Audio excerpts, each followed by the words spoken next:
So please ensure that your microphones and cameras are switched off until you're invited to speak. Once you've finished speaking, please remember to mute your microphone and switch off your camera. This helps with feedback and bandwidth problems. All phones should be switched on silent or switched off completely.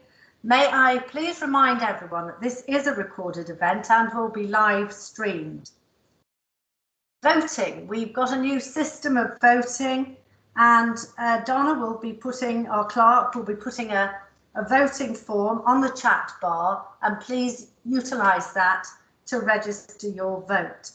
Also, please use the chat bar if you wish to speak and type next into it, and I will hope to spot it and call you to speak in turn.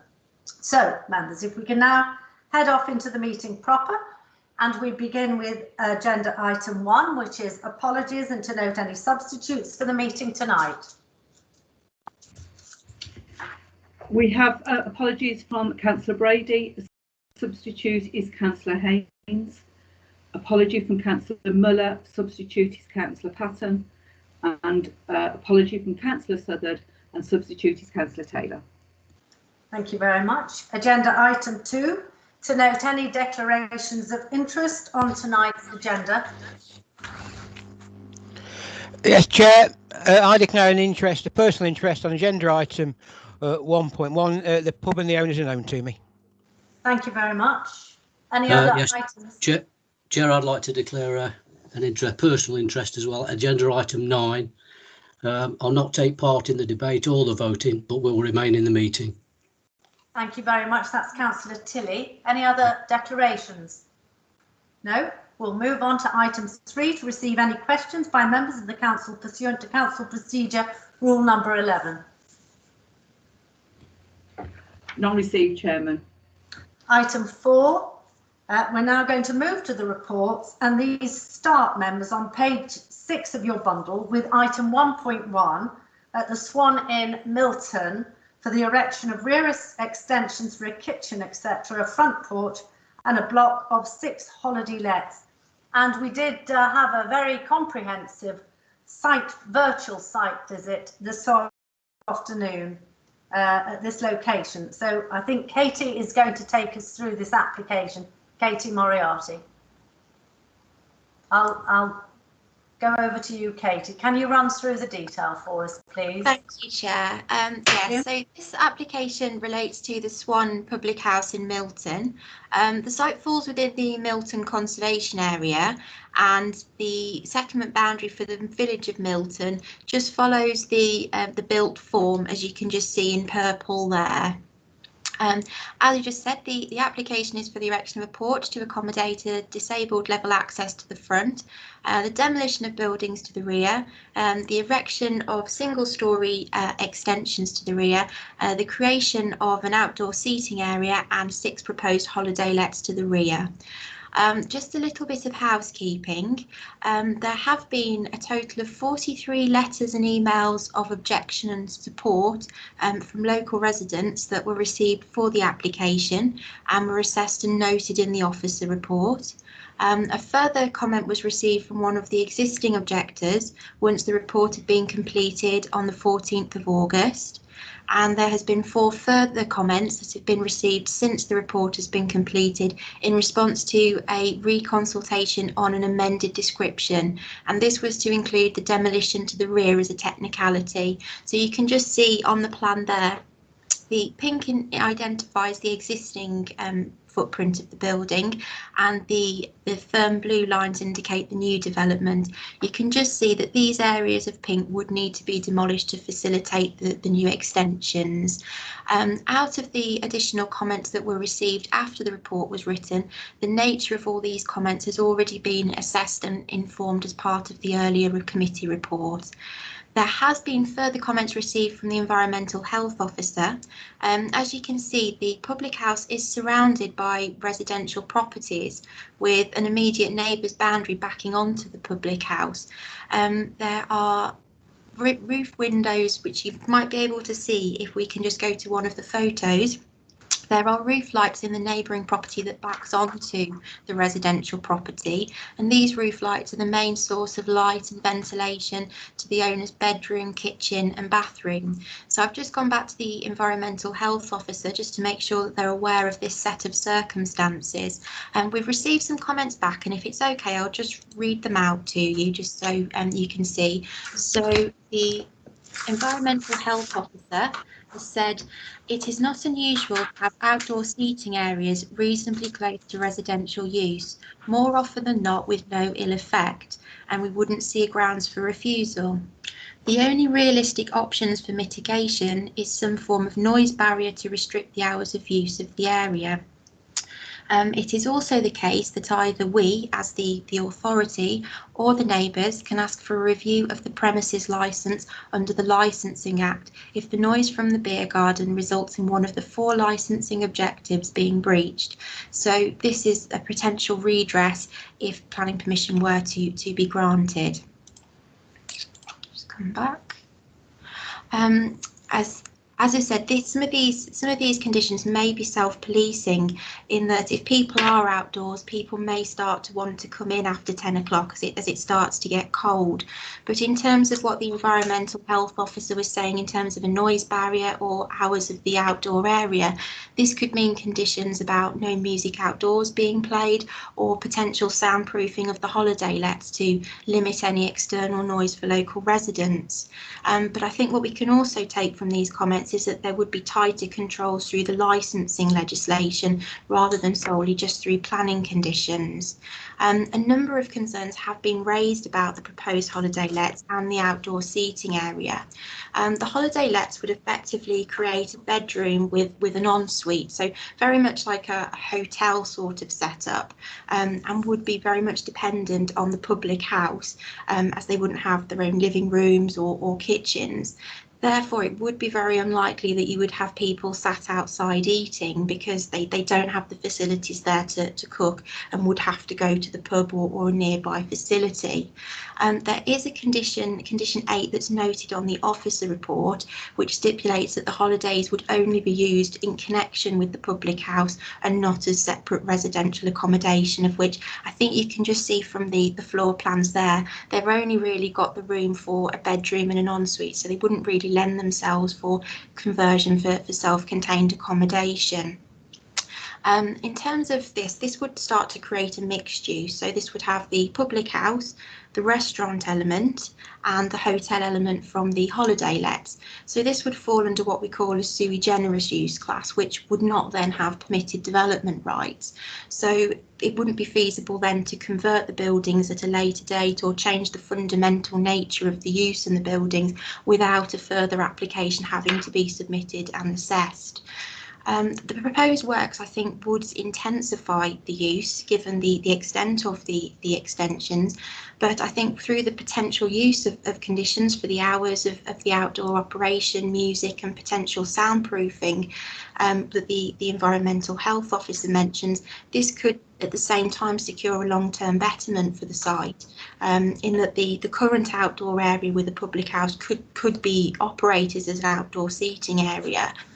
But through these conditions and through this development, it could secure a better long-term management plan for the outdoor area for the local residents. In addition, there has been quite a few concerns raised from local residents with regards to car parking. Currently, there are conditions attached to the officer report for landscaping and car parking layout details. In order to achieve more spaces, some of these car parking spaces could be potentially blocked off and used during delivery times, which would be what we call a dual use car space. So what would happen is they'd be laid out as car parking spaces, but during delivery times, what you sometimes see in establishments is that you see certain spaces coned off, and this is what the term is meant by dual car parking spaces. So it just means that during those delivery times they can be coned off so large vehicles can enter the site, turn and leave in a forward gear. but then once those deliveries are finished, it reverts back to customer car parking. The dual use spaces would be an effective way of securing more car parking, but it would be necessary for a delivery management plan to be submitted to sit alongside the proposed parking layout, just to underpin how the dual spaces would work, when the deliveries would happen, and how they'd be counteracted. So it might be worth securing delegated authority just to amend the wording of this condition, just so there's more flexibility to accommodate a delivery management plan, as it could. Which condition is that? Just have a quick look, officer. Yeah. It's the condition that refers to car parking and layout. Right, okay. I have a few gremlins in my system. Bear with me, I'll just see if I can get it up from the report. Thank you. Okay. Just bear with me just a moment. Chair, it's condition number 13. 13, thank you. Chris. Thank you. Okay, so that would be condition 13, and there would also be a landscaping condition to try and secure more landscaping down the side of the development, so that you wouldn't see just a sheer face of car parking. In addition, and probably the final points, there has been concerns raised from local residents with regards to the front porch potentially overhanging the highway. I mean, in terms of the land, it would fall within the ownership of the public house, but it would fall within the usage of the highway in terms of the footpath. Notice has been served on the County Highway Authority, so permission could be granted, but it would be an assessment of highway safety in this regard. Based on the information submitted, it would appear that the porch would leave a 2-metre gap from the edge of the porch to the end of the footway. So in highway terms, this would be considered to be suitable and safe, and there haven't been any objections raised from the County Highway Authority. Irrespective if planning permission is granted, the owners would still have to apply under section 247 under the Town and Country Planning Act for a stopping up order in order to be able to facilitate the works to the front. I think that's all from me. Back to you, Chair. Yes, thank you. Thank you very much, Katie. Quite a full report. We have one speaker on this, Mr. John Imber, who's the agent for the application. Mr. Imber, you have 3 minutes, and after which time I'm afraid your microphone will be muted. Are you there, Mr. Imber? Yes, I'm here. Can you hear me? Yes. Could we see you too at all or not? That's helpful. Hello. Hello. The camera's turned on. Yes, that's fine. It's probably better if we can see you speak. Thank you, Mr. Imber. You've got 3 minutes, you see on the screen. Thank you. Thank you for the opportunity to speak this evening. Your officer's report assesses all relevant material planning considerations, clearly sets out the planning balance, and arrives at a positive recommendation, which is welcomed. This application comes at a difficult time for the hospitality industry. With the survival of many rural pubs highly dependent on their food offer, the applicants have decided to overcome the constraint imposed by restricted kitchen accommodation, and at the same time benefit from an increasing demand for domestic tourist accommodation. The application follows a positive pre-application meeting with the planning and conservation officers, and the architect has worked with them to deliver a scheme in line with their recommendations. The key objections to the scheme revolve around the location of the proposed tourist accommodation outside of the settlement boundary, parking and noise. Your officer's report robustly considers compliance with countryside protection policies, concluding that the location of the site is appropriate for the development proposed. The proposals would help to meet an increased demand for UK tourist accommodation, with holidays abroad facing an uncertain future. They would help to encourage visitors to the area, thereby bolstering local pubs, restaurants and attractions. The proposals would include improvements to the parking layout at the site. They involve only a modest increase in vehicle movement, such that the Highway Authority has raised no objections to the scheme. It follows that the proposals would not prejudice the safe or efficient use of the highway network. The proposals would not lead to any material increase or noise or disturbance generated from the site. They are not incompatible with nearby residential properties, and as such would not harm the amenities enjoyed by their occupants. As Katie mentioned, the outdoor seating area does not involve a material change of use, and tables could be put outside without requiring planning permission. However, this application does give the authority the ability to control that outdoor seating area through conditions. I therefore hope that members follow the advice of their professional officers and promote tourism in the district, which will become increasingly important in the current climate, and grant planning permission in this instance. Thank you for your time. Thank you very much, Mr. Imber. So, Katie, is there anything you'd like to come back to there? Oh, no, thank you, Chair. Thank you. So I'm going to throw this open to members now for comment. If you'd like to type in next on the chat bar if you wish to speak, members.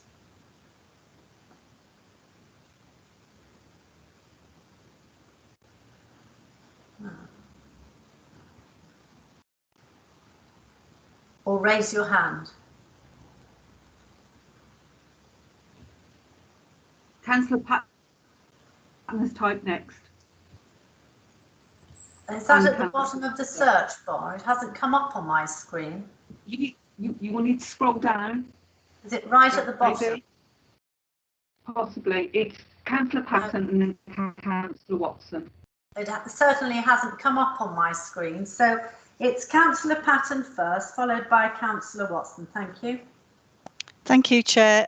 Just a couple of things I wanted to raise. The first one was just about the car park spaces. We've got 6 units, that's 6 spaces. When we actually did the virtual site visit today, I noticed I think there was 5 cars in the car park. I'm just taking into account staff and visitors. I'm just a little bit concerned that there may not be enough adequate parking, and of course then you've got deliveries on top, so perhaps the officer could perhaps comment on that. And the only other thing I wanted to raise was about the stopping up order. Within the report it does say that that should be that's a requirement before grant of planning permission, but it's a bit sort of chicken and egg situation, but perhaps that can just be tied up within the conditions, Chair. Thank you very much. Katie, would you like to come back on those, please? Thank you, Chair. In terms of the car parking, I think what we have here is quite a broad brush at the moment. So as I discussed in my quick summary earlier, I think it is possible we could accommodate quite a few more spaces. I think there's a lot of space in the centre of the site to try and accommodate a turning area. If we could try and work through that with the dual use of spaces, this could actually accommodate far more, we think, in that particular site. I think what we are kind of worrying about is we are trying to counteract it against this being an existing use. So in terms of how it can be used at the moment, and in terms of the internal works they could do, and opening an outdoor area could see an increase in the use of the car park anyway. So we are trying to manage the proposed car parking against that potential expectation, but we do think with the condition to accommodate a better parking area and potentially the use of dual spaces, we could actually achieve a betterment at the site and accommodate a lot more spaces than we do have there. I'll just move on into the stopping up order. I was understood it was a slightly different in that the owners couldn't apply for the stopping up order until planning permission was granted. So it would be a case of the stopping up order couldn't be processed unless there was an application that was live to permit the works. I don't know if that answers the questions.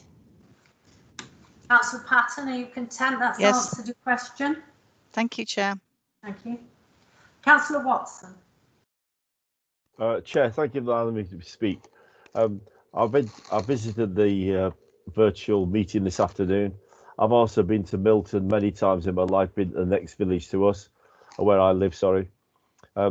We need to support the local community. English pubs have been a classic part of the lifestyle that the tourists do appreciate. We have in the Swan at Milton a situation here to make it even more acceptable and considerably more presentable. The proposals to improve the eating facilities are to be admired, and also to allow, in effect, what would have been described probably 50 years as a motel with rooms in the garden, which only have a bedroom and a a bathroom are ideal. As far as the adjoining neighbours are concerned, they get no nearer to the existing properties that were there before, and in fact the boundary wall of the existing properties have no windows on them at all. I think it's an excellent proposal. It will encourage people to visit Milton and visit the local communities in Repton and surrounding villages. It could hopefully bring some employment prospects to Milton in the case of the service that's required in the cooking facilities and also the cleaning facilities. And therefore, as I will take this opportunity as I'm speaking at the moment, I will propose that the recommendations from the officers are accepted. Thank you, Councillor Watson. I haven't seemed to get on my computer here any either raised hands or next in the chat bar. So I'm going to rely on Donna to feed through any members who wish to speak to me. Donna, is there any further requests to add to the debate? Councillor Shepherd. Councillor Shepherd. Okay, thank you. Thank you, Chairman. I fully concur with Councillor Watson's appraisal of the application. I think it's a great improvement on what's there already.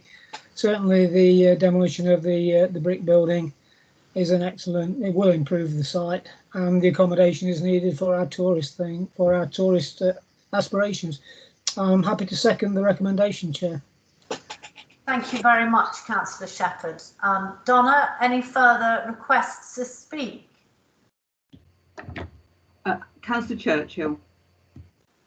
Proceed, Councillor Churchill. Apologies, Chair. I'm not quite sure when I have the opportunity to speak. You on behalf speak of at any time you're invited, and you're invited now, Councillor Churchill. Thank you very much. So, as one of the two ward councillors, I've been asked by Milton residents to represent their views.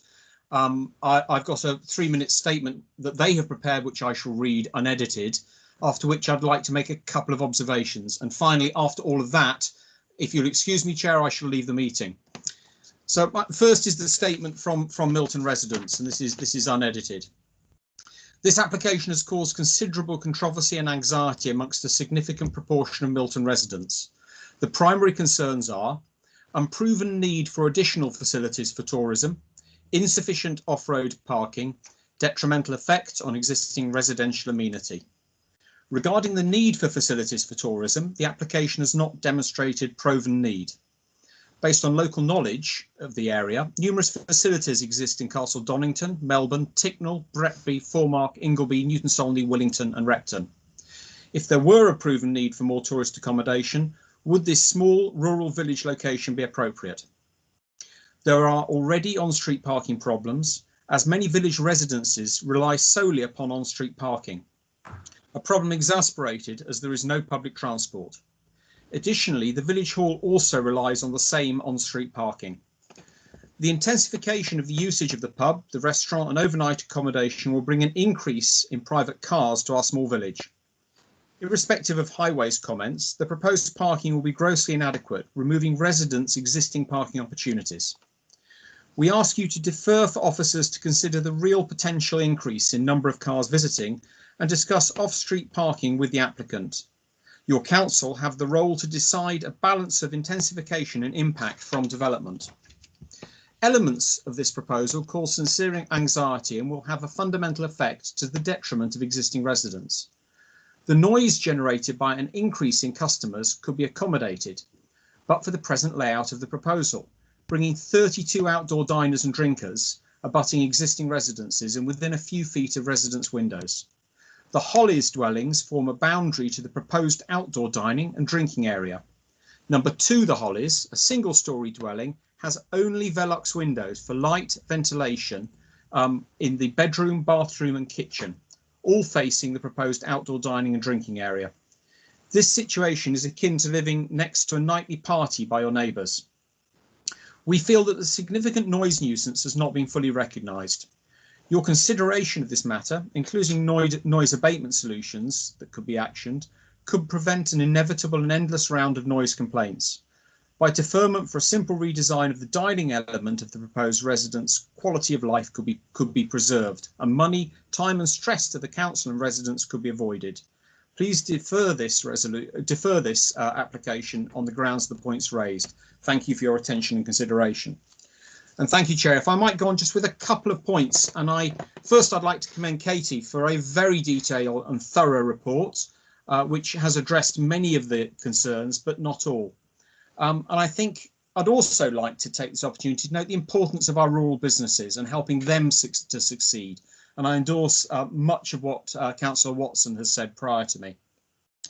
So the principal concerns that I'm picking up from residents is that of parking and sound, and the loss of amenity that flows from that sound pollution. With the former, that of parking, the village is already critically short of on-street parking, and a suggestion from residents is whether the applicant might consider, instead of 6 units at the back, going 1.5 stories in height with a dormer window, such that 6 units could still be accommodated, but freeing up slightly more floor space for car parking. I also note, actually, the whole application is very attractive and very much an improvement on what is there already. But it's really the noise that's the greatest concern. And I ask committee members to imagine being in your bed with your head having only 2 bricks thickness from 32 odd diners and drinkers. Granted, there is drinking outside in that spot at the moment, but the only window for ventilation is a Velux, and when you open that Velux, you have the effect of an acoustic mirror reflecting sound from the diners and drinkers straight into your bedroom. Of course, this wouldn't be used round the clock or round the calendar, but the one time when you want your windows open is probably the one time when diners and drinkers want to be outside enjoying the sun. So another thought from residents here is whether perhaps there's a consideration or an opportunity either for noise abatement, active noise abatement, or for the external dining and internal dining perhaps to be swapped around, thereby facilitating exactly the same amenities in terms of the business, but removing the outside diners from the immediate presence of that bedroom. Thank you very much for the opportunity to input. I hope that the residents' concerns will be weighed up by the committee and look forward to hearing your deliberations. Thank you, Chair. Thank you very much, Councillor Churchill. A lot of very rational points brought up there. And Katie, could you come back? I mean, we've talked about, haven't we, condition 13 on parking to include a management scheme and some landscaping, and sort of putting that out for delegated powers as an amendment. And you did refer, did you not, to noise abatement. So I'm just wondering if there's anything we can do on the conditions on these matters. Katie. Thank you, Chair. Yes, I think they might be able to. I think a lot of the concerns that were raised there we noted quite early on in the report, and I think that's why we did just take it back to the Environmental Health Officer again, just to make sure that they were definitely aware of the set of circumstances relating to the neighbours' roof lights, and that they were their only source of ventilation and light to their habitable rooms. As the Environmental Health Officer came back, and we would be guided by their expert advice on amenity. I think on the basis that it's an existing use and they could potentially start an outdoor seating area there without planning permission, it does affect the amount of weight we could give to that. But I think what we see here is an opportunity to actually create a betterment there, in that if it is controlled through a sui generis use, and there can be conditions attached with regards to perhaps the times people can be out there till, any music that might be out there, or any potential details on soundproofing, you could actually create a far better outdoor management plan for the future residents, really, in the future. I also noted there was quite a few concerns regarding the parking. I suppose it does come back to the original point in that we are dealing with an existing use, so it is just treading carefully in terms of how much weight we can afford to that. I think in terms of this, if looking at the original photographs, the car parking area isn't particularly well laid out, the spaces aren't particularly cordoned, so this could be an opportunity to actually improve the parking there and actually demarcate it out and create a more robust approach for sort of more parking within the site and being able to deal with deliveries. Because I suppose what we could have here is if they did have a very busy night, everyone could park all within the site and there's not necessarily any laid out car parking areas, and there's nothing then to make sure we've got the turning areas for deliveries. But I think through potentially the conditions with the layout plan and potentially a delivery management plan, we could really create a bit of an improvement there, really. But I do take note of the concerns that Councillor Churchill and local residents have raised, and I think we have tried to assess them in the report.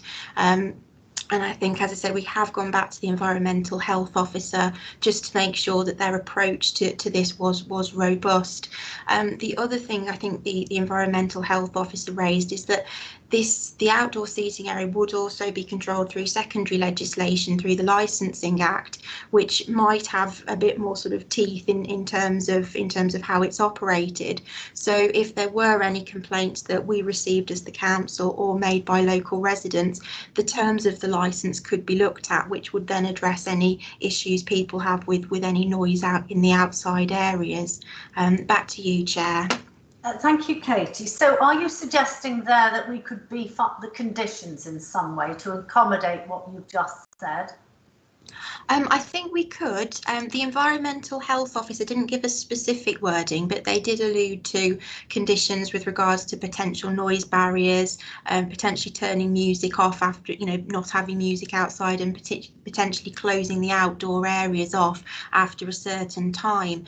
There might be some elements of that that are self-policing, in that people would probably come into the premises at about 10 o'clock, even on a very warm summer's day because it's cold. But we could certainly try and incorporate that through conditions, Chair. You're suggesting that we could have a beefed up condition on that would help in some way on betterment on noise, and a beefed up condition on parking, which would include a management scheme and landscaping. It's a little bit nebulous, but would members be content, I guess, for you to work on that and under delegated powers, unless you've got some form of words to hand on it, Katie? Chair, if I could quickly interject. Thank you. We have considered whether there is scope for other conditions to insert on this. I know what environmental health is saying about the potential for noise barriers to block noise, but given the levels relationship between the affected windows and the ground where the tables would be seated, I can't see any physical obstruction that would achieve that. So therefore, it's really down to constraining the use of those areas. And certainly one easy one is to restrict amplified music externally. That is one source of noise. The other one is in terms of the use of the external areas, but then we do get into the realms of duplication of the Licensing Act and what the premises license would ordinarily control in any case. And I think early on, Katie read out the response from the Environmental Health Officer and referred to the 4 licensing objectives, of which 2 of them are the prevention of crime and disorder, and also the prevention of public nuisance. And the latter there, that's really the key one, the one that bites. It's the public nuisance that would bring about the need to potentially look at any licence that's already been issued and refresh it in accordance with what's now proposed in front of you this evening. I would be hesitant about putting on a condition that restricts the hours of use when there's a more appropriate route to resolve that through the Licensing Act. However, but you mentioned, yes, carry on. However, if it is the committee's desire, it would probably satisfy the tests for imposing a planning condition. On noise? On restricting the use of the external areas. On restricting the use of the external areas? Yeah, so after a certain time. Music? Yes, amplified music, being restricted after a certain time, external areas being restricted after a certain time in terms of the seating. The difficulty you're always going to have is that this is a public house, and Yes. you know, there's always going to be some degree of disturbance that's created by it, Yes. by people coming and going, even from the internal areas back to their vehicles and so forth. So there's got to be a level of reasonable control imposed by the planning system before the rest of it falls to the licensing. Yes.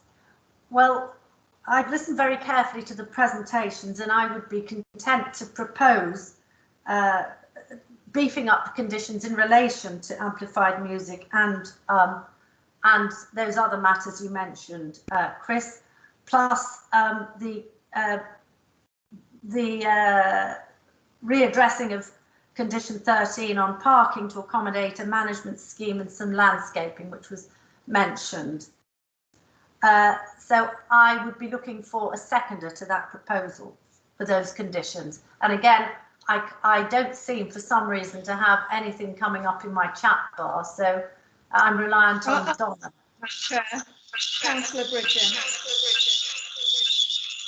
Councillor Bridgen, are you seconding that? Yes, I second that, Chair. Thank you.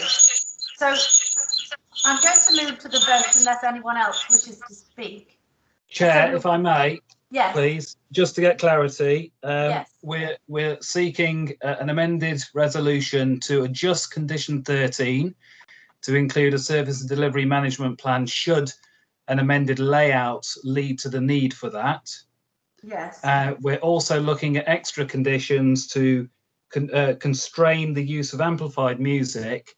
And might I suggest then that we actually look towards a management plan under a further condition to ensure the appropriate use of external areas and looking at hours of use of those areas. Yes, I'm happy to propose those additional conditions in that format, and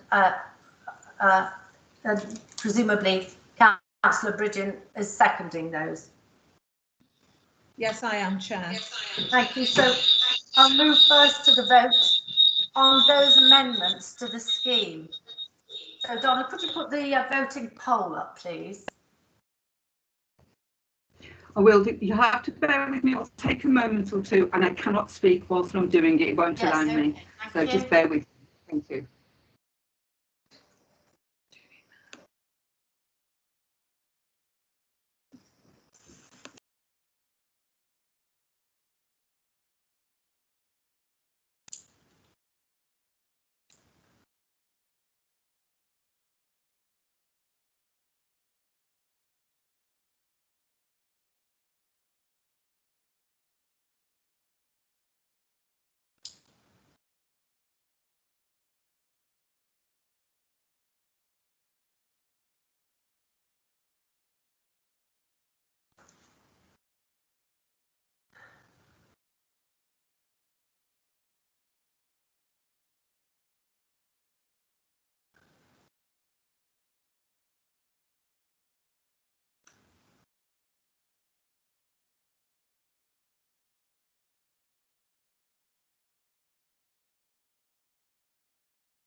It's now available on the chat bar. If you select what you want to vote and then press submit.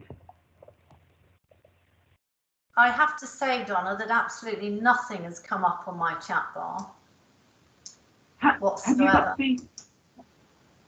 Have you got the chat bar up on the right? Yes, I've got it all open. Yes, I've got it all open, but nothing whatsoever is coming up. Finally, okay. Something it's come up now. And I've just had a message from Councillor Bridgen that she's voting for.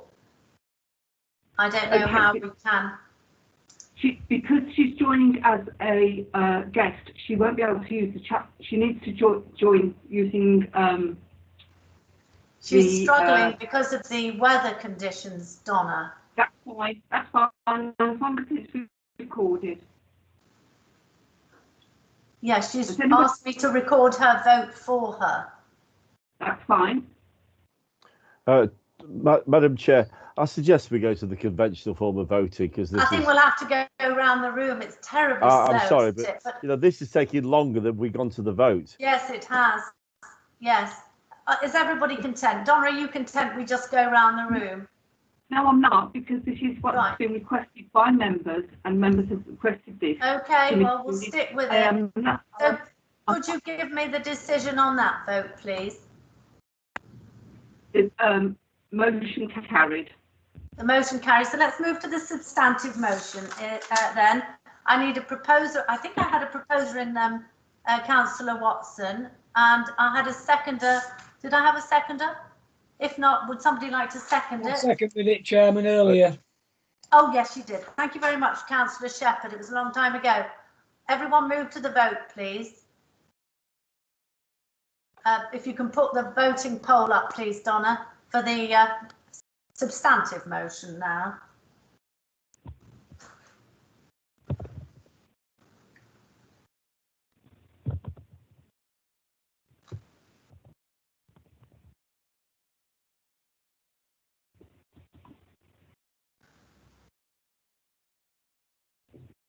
Now available. Thank you.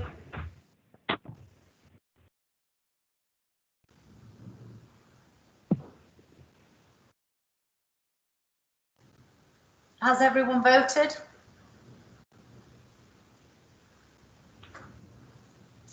Chair, I must say, Peter Watson speaking. I can't find anywhere to vote at the moment. Are you voting? Well, you're voting for because you proposed it. So as long as Donna can record that, that's fine. Well, I've definitely voted. Have you got your chat bar? I've got my chat bar on, and I've got a light telling me the time. I've got a camera. I've got a mute bar. I've got an arrow. I've got 3 dots. I've got hand up and various bits. But there's nowhere does it say tell me where to vote. If you type for, against, or abstain in the chat bar, Councillor Watson, and send it. Well, I can't find that at all. That's because you haven't got your chat bar open. It's next to where your hand is, where you've got the icon to raise your hand. On the right hand side of that, there's like it says show conversation. Oh, yes, okay, I've found it. I've ticked it now, and I've voted. Thank you. Do I have to send, or is that it? Yes, you press. Yes, you have to submit your vote. Have you received it? Oh, submit vote. Yeah, okay.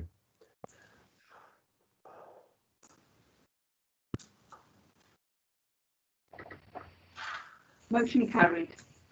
Thank you very much. So the application is granted with some amendments to conditions. Thank you. So members, we're going now to page 20 of your reports on item 1.2, which is a reserved matters application for access, layout, scale, appearance and landscaping for 44 dwellings at Highfield Farm, Findon. And Katie, it's your turn again to take us through the detail, please. Thank you, Chair. So this application relates to the wider Highfield Farm allocation. So just off the A38 along Ricknell Road is the housing allocation for Highfield Farm under policy H12 of the local plan. You can just see it's currently being built out at the moment on that image. Consent was granted for up to 1,200 houses across the site under various permissions, and the majority of those properties are now being built out, and just as you can see just around the site there. This particular site is a linear strip of land that cuts through the Highfield Farm site and is surrounded by housing on all sides, which is currently being built out, and then open space and parkland to the south. Consent is now sought for the reserve matters for the erection of 44 dwellings on the site, which sits into the wider 1,200 allocation. Consent was granted for reserve matters on the site for 44 dwellings in 2015, and this still remains as an extant permission. The current application that we have here is very similar in terms of layout.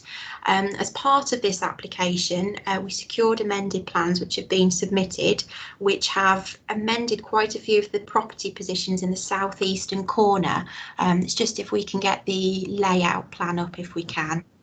Okay, it's just to the top of the plan. So it's plots 15 to 19, and these dwellings have been slightly amended and brought forward just to create a greater separation distance between the rear of the proposed dwellings and the existing properties to the rear, which now those properties accommodate well in excess of a 21 metre separation distance, and would now accord with the principles of the local plan and the separation distances in the council's design guide.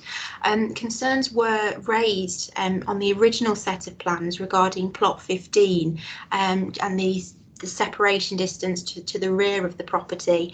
This has now been amended, and this now creates, I think, a 23 metre separation distance, so well in excess of what we'd ask for in terms of the council's design guide. Concerns have been raised regarding the height of the proposed Durham house types, as these would be 2.5 stories in height, and particularly plots 3 to 6, which we're just showing you just there. And I think there's been concerns raised about the impact of these properties on residential properties to the rear. The proposed Durham house type would not be significantly higher than the proposed 2-storey dwellings around it, and depending on the different house type you compare it to, they're roughly between 0.5 metre and 1 metre in height higher than the average 2-storey dwelling within the site.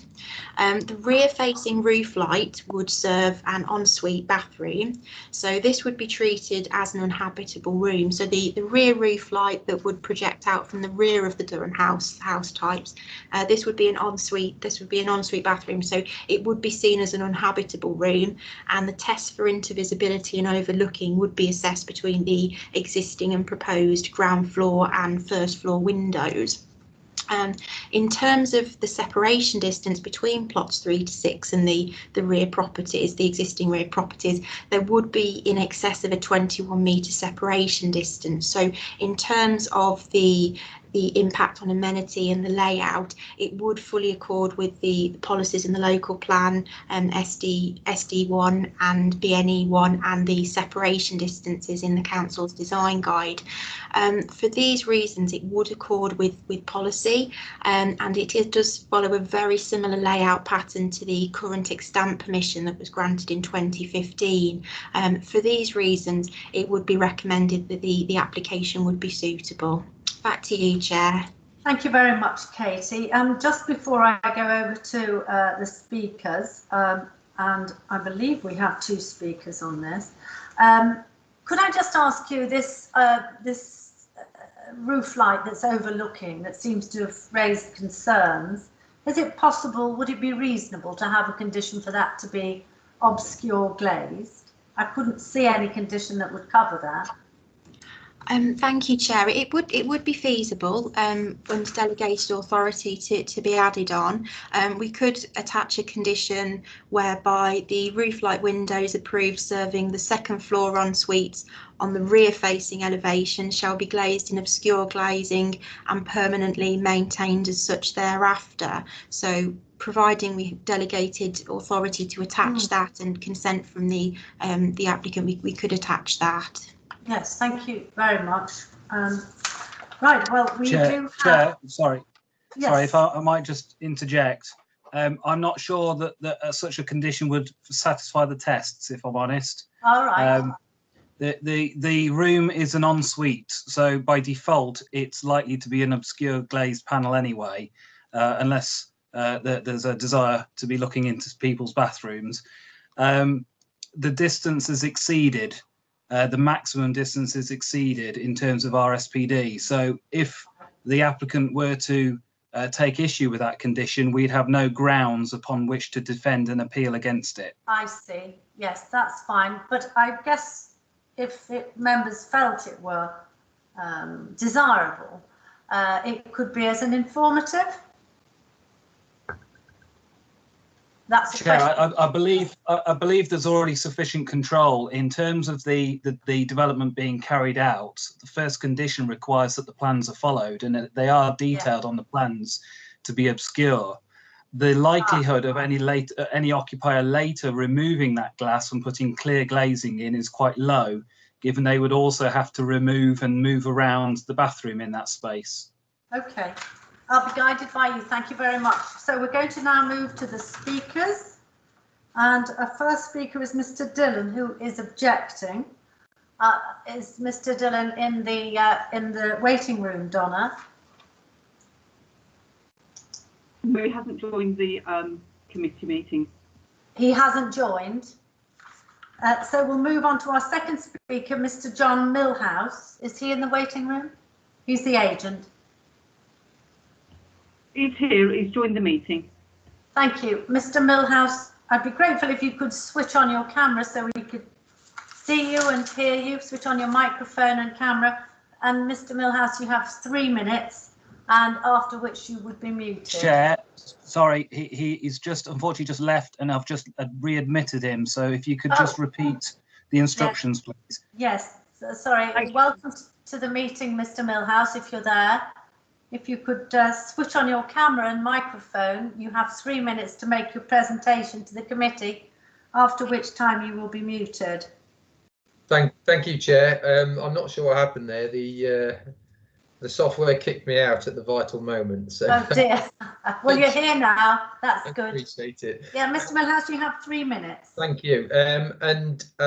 Thank you for the council's officers for the report as well, which is very thorough. So my name is John Millhouse. I'm a planning consultant, and I'm speaking tonight on behalf of the applicants Meadowview Homes. Meadowview Homes are an established Derby-based house building company. As Katie has outlined, the site is part of a much larger development that was previously approved under the same overarching outline planning permission, the majority of which has either been built or is under construction by larger house building companies. This piece of land lies at the heart of the development. It's always been on the master plans, but happens to have been developed a few years after the neighbouring houses. But in essence, the site benefits from exactly the same outline permission as all the other houses that you can see on the screen now. So the sole purpose of this reserve matters application is to allow Meadowview Homes to propose their own house types. But as Katie also pointed out, the earlier reserve matters application in 2015 for a different developer, which never went forward, did propose exactly the same number of houses and almost the same layout. So the application before you this evening proposes 44 detached and semi-detached dwellings, 2 stories in the main, a few with rooms in the roof, but all reading as 2-storey accommodation, essentially. The same pattern as the surrounding developments, really. The application has been obviously thoroughly considered by your officers, and the applicants have cooperated fully, making adjustments to the design.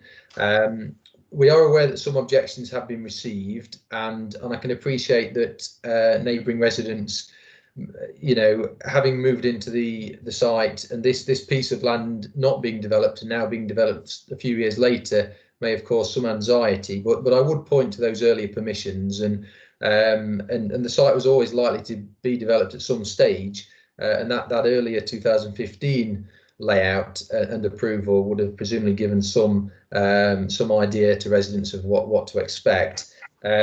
Regarding the separation distances, we in excess of the council standards, as I understand. The Durham house type that was mentioned really does read as a 2-storey property, and I can assure members that the developers would have no problem in putting obscure glazing in those rear-facing roof lights. Just finally, regarding drainage, which has been mentioned, the outline permission, I understand, showed that there was capacity, and we're happy to agree further details with the Drainage Authority. Thank you. Thank you very much, Mr. Millhouse, and thank you for the reassurance about the obscure glazing and the drainage.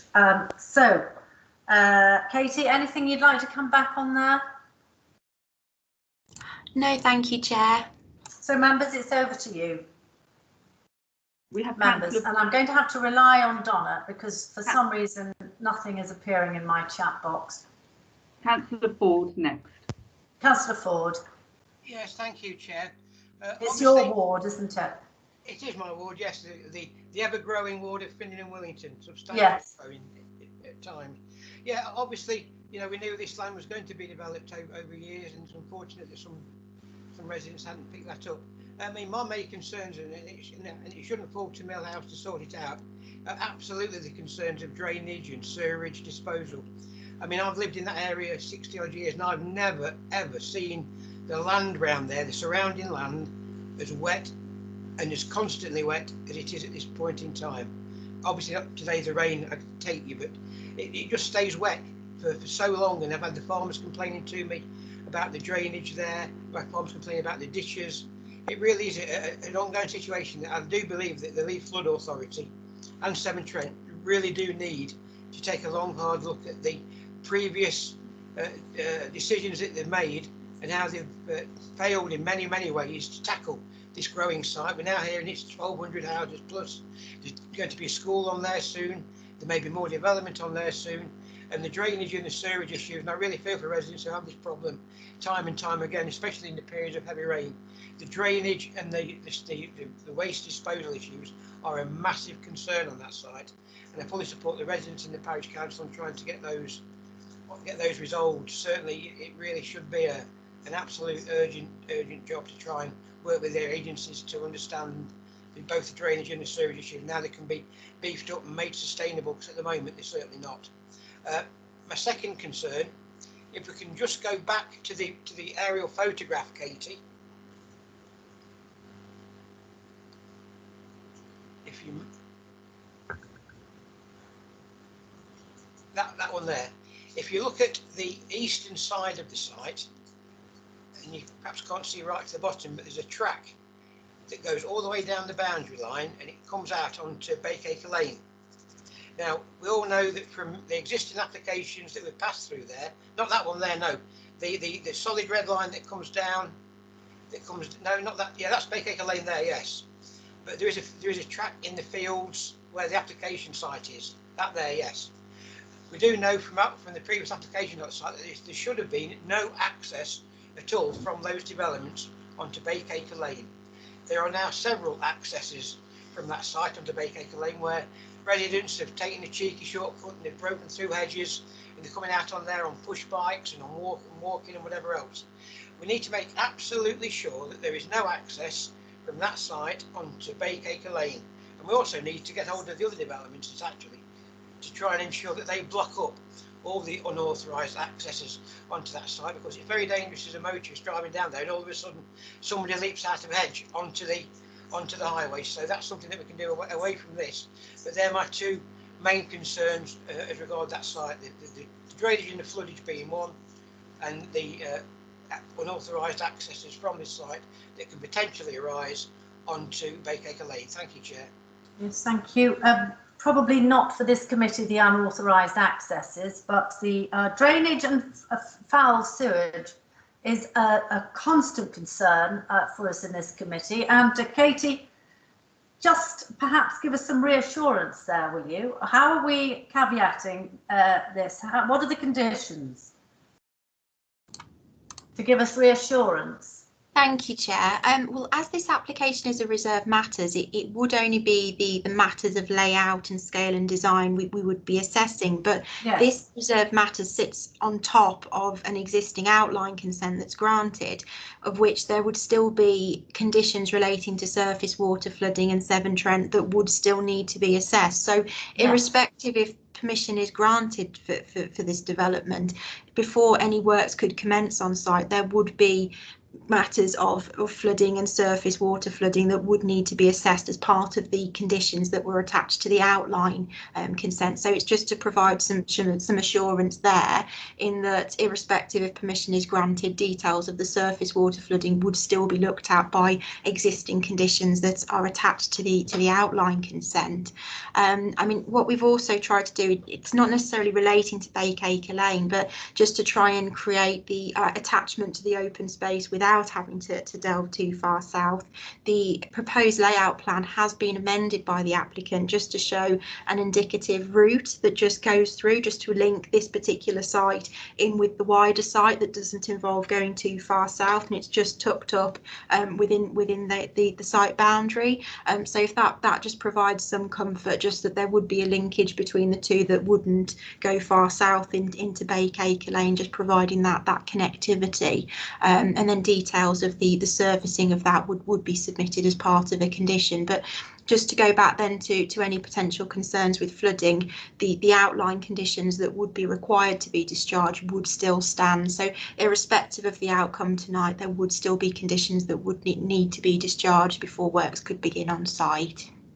Thank you very much. Well, let us hope that those conditions are sufficiently robust to meet a sustainable development for the future, which is our obligation, isn't it? So any other members wish to speak? Chris. Thank you, Chair. Yes. Sorry, it's just worth reassuring. I think Katie has forgotten to just mention that when we got this application, we did ask for some evidence to demonstrate that this 44 dwelling component had been factored into the design modelling for the drainage of the wider site, and it has been. So the existing system has already been designed to accommodate this. And it's just worth pointing this little pink wedge of land here on the corner of the site, the annotation goes with this. That land has only been included so that they can provide the connection from this site through to the land off the site to the north, well, to the northeast as it is, with a sewer connection meeting with the public sewers and so on in Stafford Drive. So that it has already been kind of assessed in terms of capacity and principle. It will still need to go through the conditional discharge, as Katie says, but we've kind of gone a bit further with this one already to double check before bringing this to you. Okay, thank you, Chris. I think Councillor Watson has his hand raised. Chair, yes, I have. I've listened very carefully to the comments by the local member in Martin Ford, and I was very concerned about his comments because drainage is a serious problem throughout the lower line areas of the district. However, having heard the comments by Katie and the provision that this isn't the final decision as far as those matters are concerned, and the comments we've just heard by Chris, I will be, because we need the houses, it was an area that was always intended for housing. I now think we have sufficient evidence or things to take place in the future, I would describe, to ensure that this site will be suitably drained, both foul and storm water, and therefore I'll go ahead and propose the recommendation. Thank you very much, Councillor Watson. Do I have a seconder for that? Councillor Shepherd has put his hand up. Is that to second it, Councillor Shepherd? Are you seconding the recommendation? Chair. Yes, thank you very much. So I have a proposer and a seconder. Let's move to the vote. Thank you, Donna.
Donna, any sign of that polling table?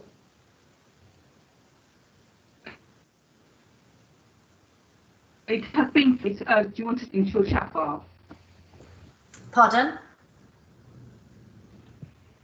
Is it on the chat bar? Can you see the? Yeah. If you can't see it, do you just want to type your? Oh right, I found it's come up now. Thank you very much.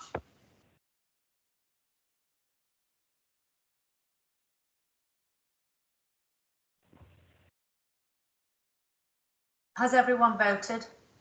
I think so. Motion carried. Thank you very much.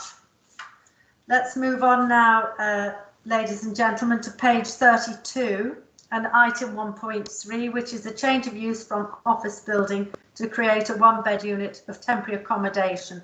And it's on Alexandra Road, Swadlincote. And I think, Richard, you're going to take us through this, aren't you? Yes, Chair, thank you, and good evening. So this application is presented to committee as the council is the applicant. The site's located within the urban area of Swadlincote on Alexandra Road. The existing site is comprised of a two-storey block, which currently contains 8 one-bed flats that are used as temporary accommodation. The proposal is to use an existing single-storey former garage and office that you can just see to the left of the top photo there. Is a better photo, to use that as an additional one-bedroom unit of temporary accommodation. There are no physical changes to the building, save for replacing the doors and windows. You can see a small communal amenity area to the rear, and there's also a small parking area. No objections have been received from any of the statutory consultees. We have received one objection from a neighbour raising concerns about noise, disturbance and antisocial behaviour. In terms of principle, there are no objections. The building's within the urban area and would provide much needed temporary accommodation. There are no noticeable physical changes, and so the proposal would not impact on the character and appearance of the area. The building is surrounded by existing residential properties, and whilst there may be some minor impacts in terms of additional noise and disturbance from normal domestic use, it's not likely to result in a material detrimental impact. Concerns have been raised about antisocial behaviour at the site, and it would be the council's housing department as the applicant and the police who would manage that, and the council's housing department have procedures in place in order to limit any potential detrimental impacts on existing residents. As I said, there's no objection from the County Highway Authority with existing parking in place, and the proposal is recommended to you for approval. Happy to answer any questions in due course, Chair. Thank you very much, Richard. There are no speakers on this, so members, over to you. Anybody want to comment on this application? Again, I'm in Donna's hands because nothing appears to be coming up on my screen. I'm happy to propose a recommendation if no one else has a comment. Councillor Ford would like to speak. Councillor Brown. All right. Okay, Councillor Ford. No, I mean I'm happy to second your recommendation, Chair. It seems adequate for temporary accommodation. As long as it is temporary accommodation, it seems to be well fitted out. So I'm happy to second your recommendation. Thank you very much. I can see Peter Watson. Councillor Watson has his hand raised. No, I didn't. That was my mistake. But no, I was going to second it, but Martin Ford seconded it. Thank you. So I'm going to move to the vote. Donna, would you like to take the vote again and put up that poll? We also have Councillor Tilley that would like to speak. Oh, Councillor Tilley, I do apologise. That's okay. It's simply not coming through, Councillor Tilley. So do go ahead. Oh, thank you. As the local member, I was going to propose it and second it as well. As Councillor Ford said, these temporary accommodations are necessary, unfortunately, in some circumstances. So I'm quite in favour of it. Thank you, Chair. Thank you, Councillor Tilley, and I'm happy for you to have proposed it in my place and for Councillor Ford to second it. Unless anybody else wants to speak, I'm going to move to the vote. Thank you. Donna.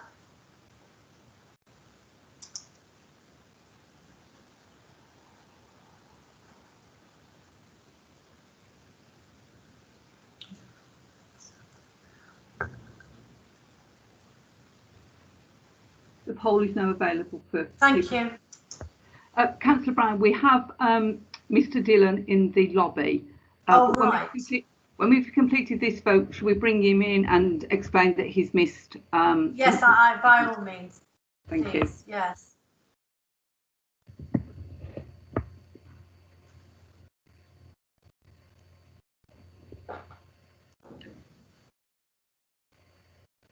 Everybody's voted, motion carried.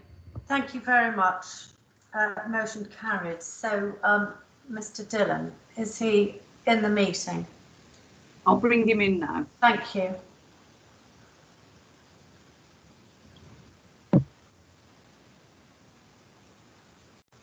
He's now joined. Yes. Good evening, Mr. Dillon. My name's Councillor Lisa Brown, and I'm the chairman of this committee. I can't see you on my screen, but we unfortunately have already determined the item you wish to speak to. Rest assured, we asked many questions about overlooking and obscure glazing and drainage and flooding, but the application for you to know was granted this evening. Again, I apologise that you weren't able to present, but we gave the application a very thorough debate and including a representation by your local ward member, Councillor Ford. Okay, Mr. Dillon, we have to move on now, I'm afraid, to the next item, which is item 1.4 on page 37 of your reports, and it is for the erection of an extension and external alterations at 20 Tower Road, Hartshorn. The applicant is the council, hence it's coming to committee. So, Richard, you're taking us through this one. Yes, thank you, Chair. So we have a semi-detached interwar house with a hipped roof and construction in brick and tile in a cul-de-sac of similar properties. The application proposes a single-storey rear extension to create an accessible bedroom as part of the disabled adaptation of the property. No comments or objections have been received, and in design terms the proposal is located at the rear of the property, so it's unlikely to have any impact on the general character of the area, and as a result of the single-storey nature of the proposal, there are unlikely to be any significant impacts in terms of sunlight, daylight or overbearance. However, there is a condition included which requires a slight increase in height to the existing boundary fence, just to ensure that there's no overlooking between the proposed double doors and the neighbouring property. So if you can just see the boundary there, it's just proposing to increase the height of this to 1.8 metres, so there's no direct overlooking between the property, between the proposed extension and the existing French doors that you can see there. It's recommended to you for approval, and again, happy to answer any questions if there are any. Thank you, Chair. Thank you very much. Thank you, Richard. So, members, it's a disabled adaptation and extension. I don't know if anyone wants to speak. Councillor Watson has his hand raised. And Councillor Taylor, who Councillor Taylor, who is not on my screen, but that's fine. Councillor Taylor. Yes, thank you, Chair. It looks very straightforward and clearly is there for a need. Quite happy as a local member to move the recommendation. Thank you very much. Could I have a seconder on that then, please? Councillor Watson has seconded. I fully agree with anything that can encourage people and allow them to stay to the whole of their life rather than having to go into home. I'm fully in favour of it. And if this allows a person who's disabled to continue as a family unit, I'm fully support it, and I'll second the recommendation. Yes, I totally concur with those comments. So we'll move to the vote then, please, Donna.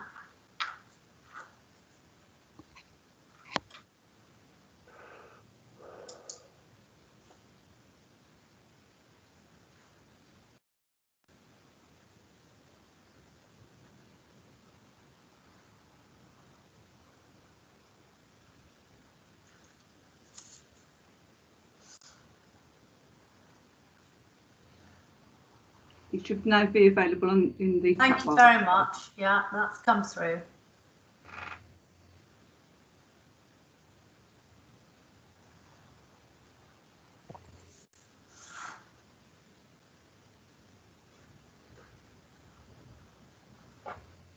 If everybody's finished, motion carried.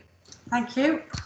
So we move now to item 1.5 on page 41, which is for the retention of an existing boundary fence, erection of a shed and replacement garage at 33 High Street, Repton. And I think, Richard, you're taking us through this one, aren't you? Richard? Yes, Chair. Thank you. So the application's before you as the applicant is Councillor Andrew Churchill. The application property sits at the heart of the Repton Conservation Area and relates to an attractive timber-framed Grade 2 listed building, dating apparently from the late 16th century. So that's the front elevation of the property. The proposals relate to development to the rear of the dwelling. There's a few photos there you can make out the back of the timber-framed building itself. The proposal's in three parts. We've got the retention of a new timber fence erected along the northern boundary. So you can see the red dotted line on the plan before you. Which replaces a previous fence on a like-for-like basis. You can just see on the photo there the fence has already been installed. There's a new timber shed is also proposed adjacent to an existing shed in a small return in the fence. They are standard shed design there. The main part of the proposal relates to the demolition of the existing flat roof garage and its replacement with a pitched roof garage and store. So we've got, I don't know if you can remember from the photos, you've got an existing flat roof, pretty utilitarian garage, and the proposal is to replace it with quite an attractive looking brick built and pitched roof garage. No comments have been received on the application, and obviously the key issue is the impact of the proposals on the setting of the Grade 2 listed building and also the conservation area. Overall, the proposal is considered to preserve the character and appearance of the conservation area and would not harm the significance of the listed building. Whilst there is a slight increase in height to the building, which is the garage, it's sited far enough away from the boundary, and obviously being only single storey is not considered to impact on the amenities of the adjoining properties. It's recommended to you for approval, and happy to answer any questions as necessary. Thank you, Chair. Yes, thank you very much, Richard. It looks like a great improvement to me, so I'm happy to propose it. But I do see, I think, a hand up. Is that you, Councillor Watson? Yes, thank you very much. I'd like to speak. I think this proposal is marvellous, to get rid of the eyesore of the old garage and replace it with a proper building in keeping with the surroundings and complementing the situation without detracting from the appearance of the marvellous, I think it's called the Tudor house in Repton. I suspect if it wasn't this person was a councillor, he wouldn't have to come to us. But anyhow, I will definitely propose the recommendation of the officer and allow the work to go ahead. Yes, thank you. So we have a proposer and I will second it. So unless there are any other comments, I'll move to the vote. Councillor Pearson would like to speak. Councillor Pearson. Hello, Councillor Pearson. Thank you, Chair. I do apologise if your raised hand or anything has just not appeared on my screen. No, thank you, Chair. Hello?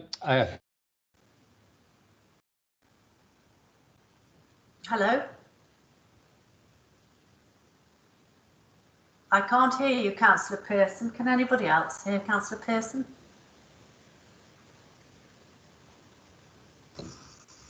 Hello?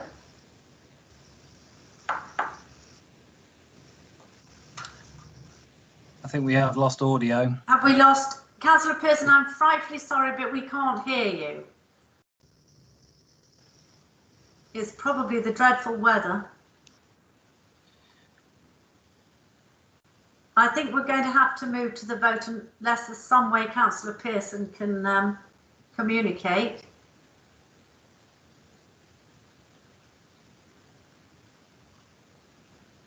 No, I'm going to move to the vote. I'm awfully sorry about this. It's we're having quite a trying evening. No, he's not come back. And does any other member know what Councillor Pearson wanted to say? I would accept it from another member of the committee. No, Chair, I think he's just left the meeting. Oh, right. Attempt to rejoin, perhaps. Right. He was showing still present for a little while, but he's left the room. Yes. I'm just waiting to see if he's going to rejoin. Yes. Chair, it's Councillor Patton. I had the same on the one before last, and I was thrown out and I had to close down and come back in. So I missed the vote as well. We're I'm afraid having all sorts I couldn't of get issues, back I'm in. sorry. So I'm assuming he's having the same problems as I did. Yes. Well, we'll just wait for a moment. Councillor Pearson's back in the meeting now. Okay. Well, Councillor Pearson, welcome back. I can't see you, but if you can hear me, we're all agog to hear what you have to say.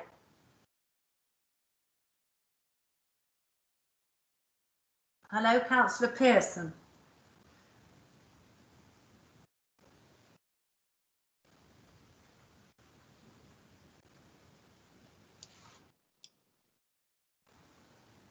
I think I'm going to have to move to the vote with regret.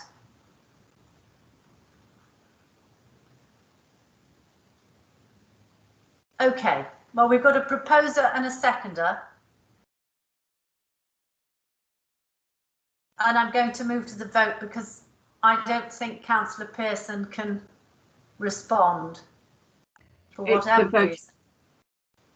Thank you. Could you put up the polling table, please, Donna? It is. It's up now. Thank you.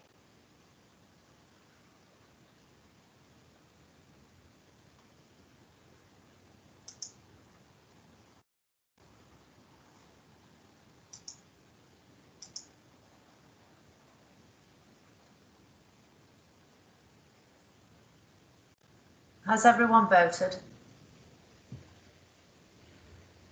Motion carried. Thank you very much. And again, I apologise to Councillor Pearson that he wasn't able to speak. It's very regrettable we're having all these difficulties tonight. So if we could move now to page 46, we have 3 appeals, you see. We've got 1 allowed and 2 dismissed. You'll note that the Talbot Turf appeal costs have been awarded to the appellant. And I'm actually going to ask Chris now to outline why this is the case. It's unusual. Chris, could you just fill us in, please? Thank you, Chair. It's worth just turning to page 60 of your agenda this evening and looking at paragraph 9 of the decision. It wholly focuses on the second reason for refusal, which members may recall was highway related. And we discussed at the last meeting just briefly how we found it difficult to actually substantiate the reason for refusal from the original refusal of development at that site. And the inspector obviously saw that we struggled to substantiate it. There was 2 kind of limbs to the second reason for refusal, one about highway visibility, the other about HGV movements through the village. And it was concluded there, I'll just read you in terms of condition 9, it says there that whilst the members did not have a plan in front of them showing them the required display, it could have been dealt with by way of a condition. And because of that, he found that the council had acted unreasonably by not using a condition to address a concern that could be addressed by a condition. So it's just worth, noting that point there, that, the conditions can be used to positively resolve those residual concerns that the committee might have on any proposals, really, as long as they meet the tests. And then on paragraph 11, he looks at the argument about HGV traffic and movements through the village there. And the closing sentences talk about the council being guilty of making vague or generalised assertions about the impact of the proposal, not supported by any objective evidence. And that's really a key thing, is that where there's a lack of, where there's a decision to be made on a technical basis, it really does rest on there being evidence behind that refusal. Unlike matters of visual impact or landscape impact, or perhaps even noise and disturbance impacts, where there's a matter of judgment, if it's a technical matter, there has to be objective evidence behind the refusal. And that's pretty much what the inspector has said there, and found that we acted unreasonably in refusing permission on that ground as well. We don't know at the present time what the costs will be, but no doubt it will stretch to the covering of the transport consultant and everything that was used in substantiating the appeal for the applicant on that one, as well as the associated planning arguments made as well. So we'll have to wait and see what comes to us on that one. Okay, thank you very much, Chris. It is a very important document for members to read and understand. I've got a hand raised with David Shepherd, Councillor Shepherd. Yeah, yes, thank you, Chairman. Just to Chris, when will we know how much we have to pay? I mean, it's a curious thing. Is there any way you can let us know how much it will cost us when the costs are known? Yes, I mean, it very much depends on when they get around to doing it, because there's no time limit on when they actually have to lodge their claim by. But what they have to do is lodge the claim with us to say this is what we think it costs, and we get to dispute that if we wish to. But if we think it's correct and it's a reasonable assessment of the costs, then we would move to settle that cost, because it's a court order to pay the costs. I can certainly report back to the committee once it is known. But having said that, it is worth noting that occasionally some costs awards aren't actioned, and the council never receives the claim. So it's very much a waiting game, unfortunately. Thank you very much. This is a matter of concern for us. Sorry, Councillor Shepherd.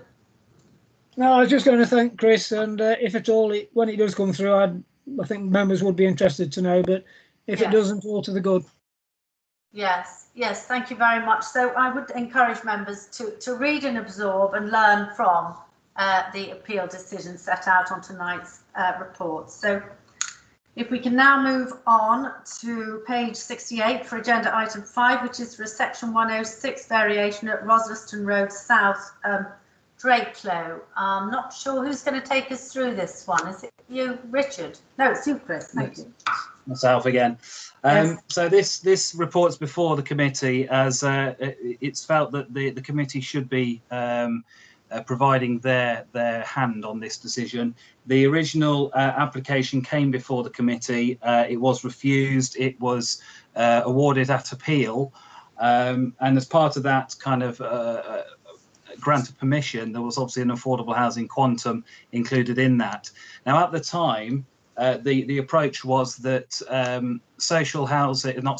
shared housing, shared ownership housing as part of the affordable housing makeup on the site would be restricted to no more than 80% individual occupancy, ownership, I should say, so that it was always retained in some respect by the affordable housing provider.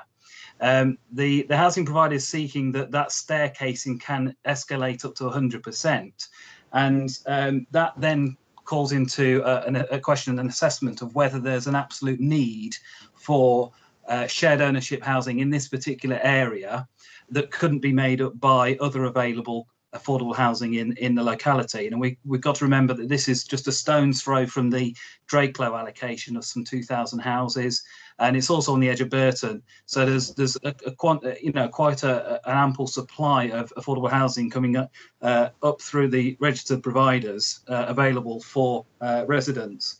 And notwithstanding that as well, the clauses under the Housing and Regeneration Act would kick in as well. So even if it were to staircase to 100%, at the first sale of that property, it would have to be offered back to the registered provider to see if they wish to purchase it back first before it could go to the open market.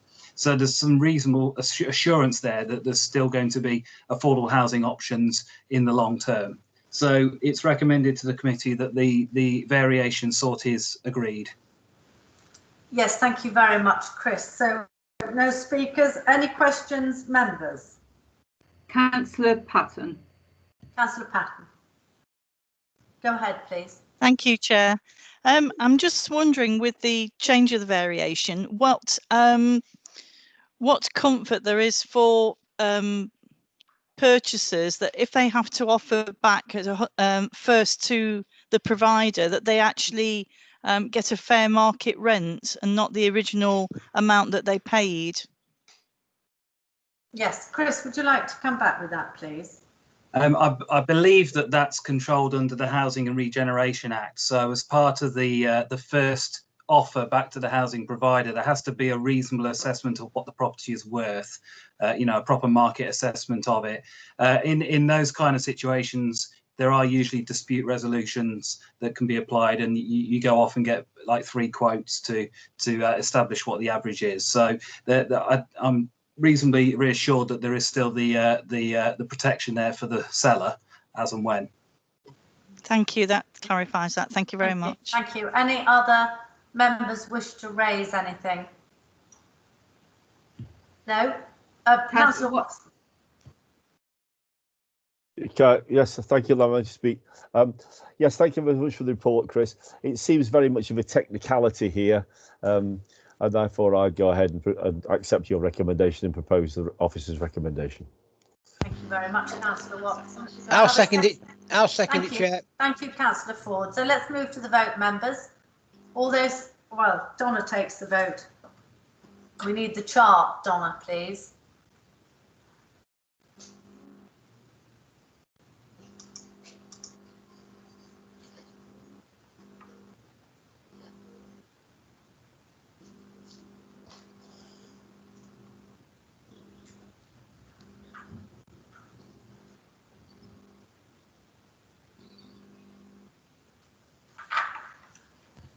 It's now available. Thank you.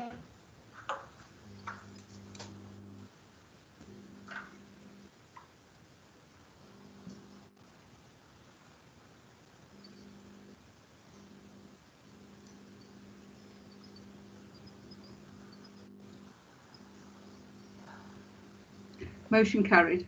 Thank you very much. So we now move on to page 71 of your report, and it's agenda item 6, which is a viability report on residential development at the Mandarin Chinese at Hilton. I think you're taking us through this one, Chris, aren't you? Yes, thank you, Chair. So this application is done on a mutual basis under section 106A because the legal agreement is not yet 5 years old, so it can't be done through the formal route. We've been approached by the developer Owl Homes, who are fairly new to the district, and they're a small to medium house builder, so one of the smaller ones that we'd certainly like to encourage to work with us. The site, despite best attempts, is not turning a viable outturn at the moment. And as a consequence, they've approached us to see if they could reduce the affordable housing quantum on the site.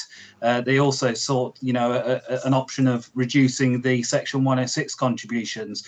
So the report before you, we've done 4 different kind of models to see what could happen, what could come out of the site when it's squeezed dry. And the district valuers worked on this for us. The 4 options are, you know, set out in summary in the report at paragraph 4.7. The recommendation to the committee is that option C is the appropriate planning balance here, the sustainable balance, given that it provides for the school mitigation through the financial contributions, but it does its best to achieve affordable housing on site, which the strategic housing team are very keen to still retain where possible. So the recommendation before you this evening is set out at paragraph 1.1 and 1.2. Thank you very much, Chris. So members, Councillor Patton. Thank you. Thank you, Chair. I would support the preferred option C.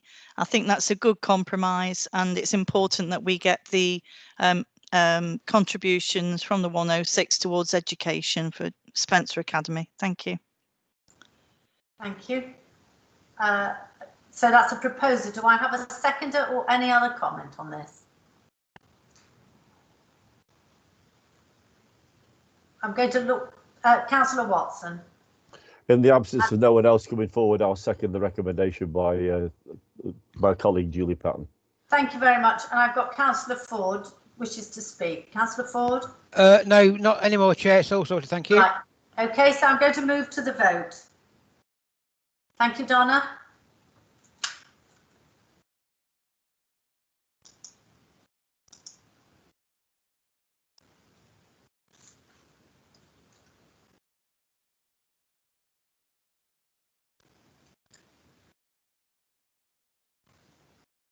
There we go.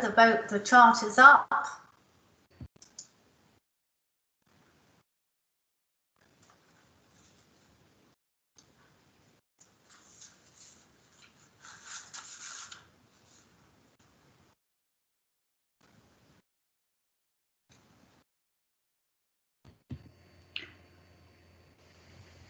Motion carried. Thank you very much. We are now going to move to exempt. And so I must request that live streaming now stops. And could you confirm for me, please, when that's happened? It has. Sorry? It has stopped. It has, thank you. So I'm going to move to item 7, which is the statement that in accordance with section 100A4 of the Local Government Act 1972 as amended, the press and public be excluded from the remainder of the meeting as it is likely in view of the nature of the business to be transacted or the nature of the proceedings that there would be disclosed exempt information as defined in paragraph of part 1 of schedule 12A of the Act